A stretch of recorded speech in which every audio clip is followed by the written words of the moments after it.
Hi, I'm Vivek Vaidya, a senior principal scientist at ConcertAI. I work on AI models for oncology. Today, I'm going to talk about machine learning dynamic prediction of metastatic recurrence in early stage breast cancer patients. This is based on a research abstract at the ASCO 2020 Virtual Scientific Program. If you look at the diagram on the left, it kind of sets out how we set up this problem. So we're getting information across the patient's journey, initial diagnosis, surgery, labs. We're assigning or looking for a dynamic prediction point, and then trying to predict ahead 1 year. And that also informs how we construct our labels in that 1 year window.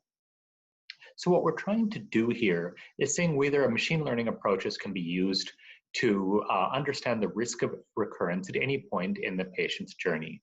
Models currently exist to predict risk of distant recurrence at time of diagnosis. We did not find literature addressing this problem dynamically. Models that can dynamically predict this risk based on cumulative historical data can help guide patient care and monitoring decisions. To do this, we started with a deeply curated clinical data from records of 3,807 patients in the ConcertAI database. The average age at diagnosis was 58, and the average follow-up period for this cohort of patients was 6.6 years. This cohort included patients from all breast cancer subtypes. 628 patients had metastatic recurrence within 4 years, post 1 year of date of diagnosis. We used 60% of the data for training, 20% for hyperparameter tuning, and 20% for testing. We tried out various machine learning algorithms. So as an example of, you can see here the algorithms we tried: logistic regression, lasso, XGBoost, random forest, and extremely random forest. The best performing model was extremely random forests, which reached an AUC of 0.848, and a positive predictive value of 0.44. One interesting finding is that you can sacrifice some of that classifier power with a technique for interpretability, with a technique like lasso.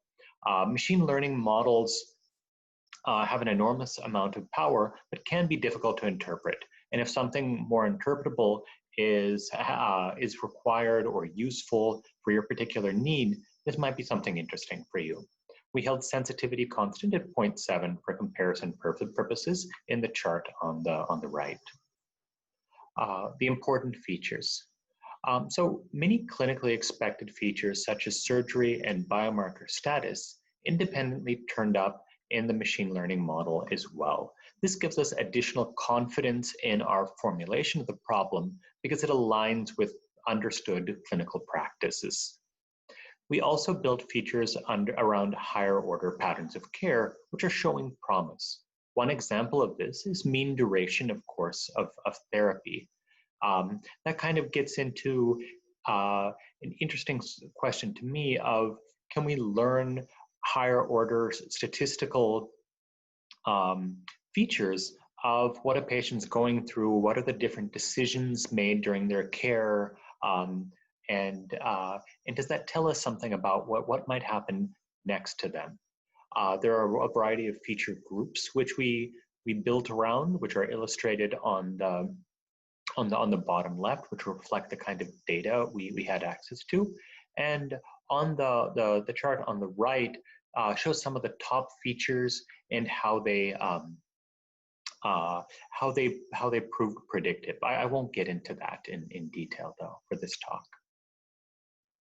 Another interesting output of this work is we probed relationships between features our AI models found to be important predictors. So one of the interesting things about machine learning techniques like extremely random forests is they have this ability to build nonlinear and learn nonlinear relationships between high-ranking features and see how they relate to each other. They use that to achieve higher classifier performance. And as the chart on classifier performance showed, they were able to do this with our data.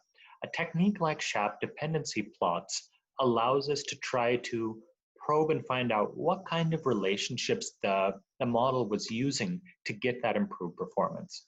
And one interesting finding illustrated in the chart in the top left is between HR status, surgery, and recurrence risk. So in conclusion, AI can be used to dynamically predict the risk of metastatic recurrence with promising accuracy, which can enable new ways of managing patient care. Modern feature interpretation techniques can be used to probe the why of models and uncover clinically interesting patterns.